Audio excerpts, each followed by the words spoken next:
ఘటన మీద, నరికిన ఘటన మీద నేను వినుకొండకు పోతా ఉన్నా ఆ కుటుంబాన్ని చూడడానికి, చంద్రబాబు నాయుడు గవర్నమెంట్ని ప్రశ్నించడానికి. ఆ ఘటన చేసిన వ్యక్తి ఎమ్మెల్యే భార్యకు, సాక్షాత్ ఎమ్మెల్యే భార్య కేక్ తినిపిస్తా ఉన్నాడు.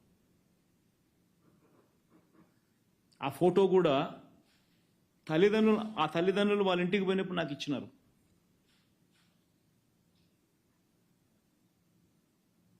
ఎమ్మెల్యేతో ఆ చంపిన ఆ వ్యక్తి పక్కనే నిల్చొని ఉన్న ఫోటో, తెలుగుదేశం పార్టీ ఇతర నాయకులతో ఆ మనిషి కలిసి దిగిన పక్కనే ఉన్న ఫోటో, ఇవన్నీ నాకు ఆ కుటుంబ సభ్యులు ఇచ్చినారు.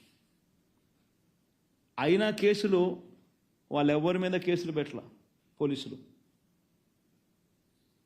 ఎమ్మెల్యే భార్య మీద కేసు లేదు, ఎమ్మెల్యే మీద కేసు లేదు, ఆ local leaders, X municipal chairman వాళ్ళ మీద కూడా కేసులు.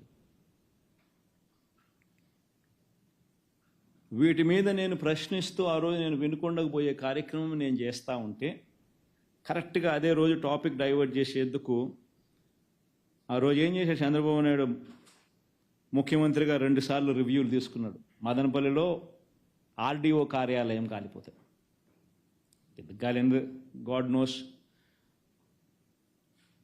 కాలితే ఒక చోట 2 సార్లు రివ్యూని తీసుకున్నాడు. హుటాహుటిన డీజీపీని, సిఐడి చీఫ్ను నేరుగా హెలికాప్టర్ ఇచ్చినే మదనపల్లికి పంపించినాడు.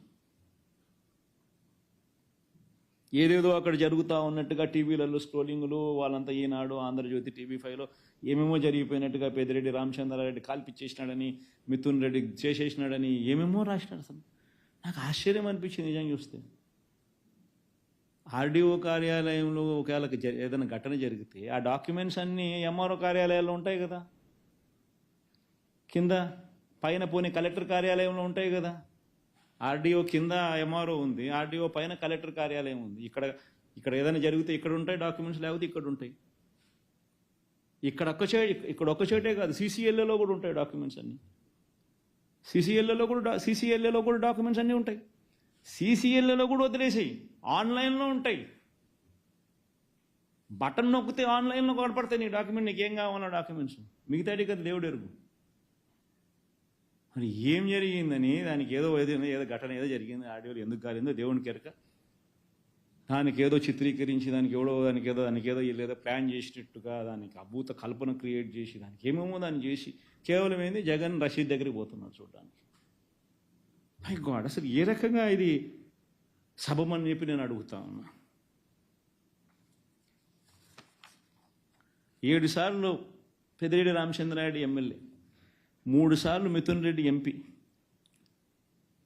వాళ్ళకు మంచి పేరు ఉంది కాబట్టి ప్రజలు వాళ్ళని ప్రతి సందర్భంలోనూ వాళ్ళని గెలిపిస్తూ వస్తున్నారు. కేవలం వాళ్ళను అబాస్పాలు చేయాలా, వాళ్ళ మీద బురదయ్యాలా, వాళ్ళ ఇళ్ళ మీద ఇల్లే దాడులు చేస్తారు.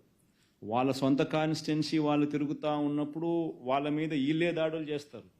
దాడులు చేసి కేసులు మళ్ళీ వీళ్ళ మీదనే పెడతారు. వీళ్ళ కార్లను ధ్వంసం చేస్తారు, వీళ్ళ ఇళ్ళ మీద రాళ్ళు వేయిస్తారు, వీళ్ళ కార్లను కాల్ చేస్తారు. రెడ్డప్ప కార్ను అయితే కాల్ చేసినారు, మిథున్ రెడ్డి కార్లను అయితే పగలగొట్టినారు, ధ్వంసం చేసినారు. కేసు మళ్ళీ మిథున్ రెడ్డి మీదనే కేసులు. ఇంతటి దారుణంగా చేస్తూ ఉంటే నిజంగా ఆశ్చర్యం అనిపిస్తుంది. అసలు రాష్ట్రంలో ఒకసారి గమనిస్తే ఎంత దారుణమైన పరిస్థితి రాష్ట్రంలో జరుగుతూ ఉన్నాయి అని చెప్పి ఒకసారి చూస్తే ఆశ్చర్యం అనిపిస్తుంది నిజంగా.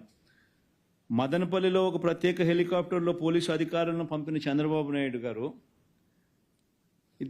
ఈ స్లైడ్కి మళ్ళీ వద్దాంలేమ్మా. ప్రత్యేక హెలికాప్టర్లో పంపించిన చంద్రబాబు నాయుడు కర్నూలు జిల్లాలో మచ్చుమరిలో